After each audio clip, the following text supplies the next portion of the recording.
Greetings. Let's have another look at a practical use for using the laws of indices. Let me just clear this out of the way. And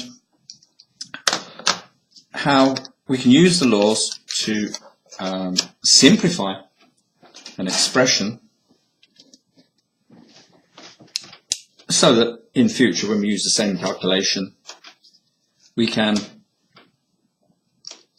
solve the problem more easily. Supposing an engineering problem left us with the square root of a minus 3 divided by a to the power of minus 3 times, I can use the multiplication sign here. I'm not using x anywhere in the statement, so it doesn't matter. The cube root times the cube root of a squared. Now, what we want to do is to simplify this so that when we come to use this again in future calculations for the same problem, we can see more easily exactly what this is. Now, we need to look at the laws of indices. Let's initially look at this part here. If I can just if you can imagine that on its own and then just look at it. What we have here is this is a to the power of minus 3 over 2. You could say it's the variable here, a to the power of the root, the power over the root, so it's minus 3 over 2. I hope you can see that. Now this we can leave alone, just leave that as it is for the time being. But let's have a look at this. This has got the same rules applying to it as that. So this part of it, just this part, is a to the power of the power over the root. So now we have a to the power of minus 3 over 2 and a to the power of 2 over 3. So far, so good. Let's have a look at the whole of the bottom part of this statement. The whole of the bottom part of this statement, now just the bottom part, is going to be a to the power of minus 3 times, yes, a to the power of 2 over 3. And when you're multiplying things with the same root, numbers with the same root, you add the powers.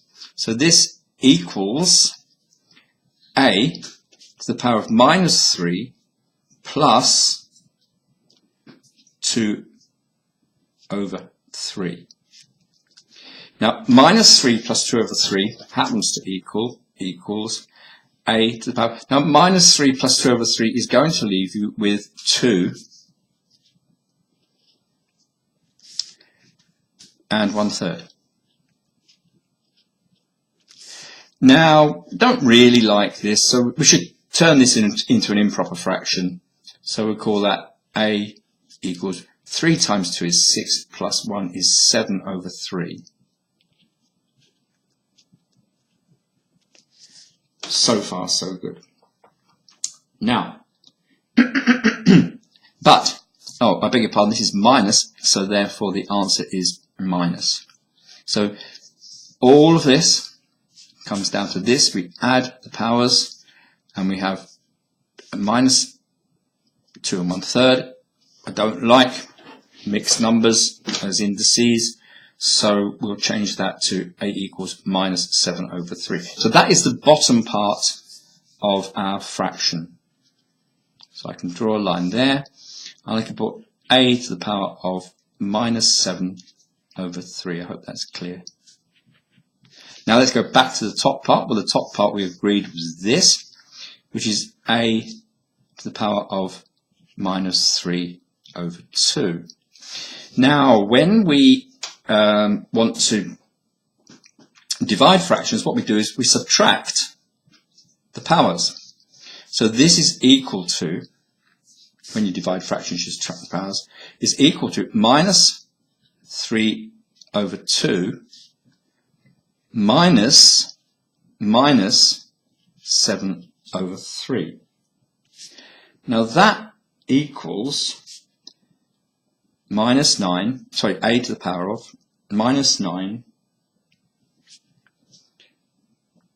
plus 14. Now, we can't use these, we can't actually manipulate these two fractions, although they're fractional powers. We can't manipulate these two because they've got different denominators. So what we're going to say is that this is over 2 times 3 is 6. 2 into 6 goes 3. 3 times minus 3 is minus 9. And 3 into 6 goes 2. And 2 times 7 is plus 14. So we've got minus 9, because they're both the same sign, minus 9 plus 14, which equals A equals 5 over 6. This answer isn't just the answer to an exam question. This is simplifying the original problem here, bring it down to A equals 5 over 6. From now on, whenever we're faced with this particular problem in an engineering or even an exam situation, we know that this equals A to the power of 5 over 6. Thank you.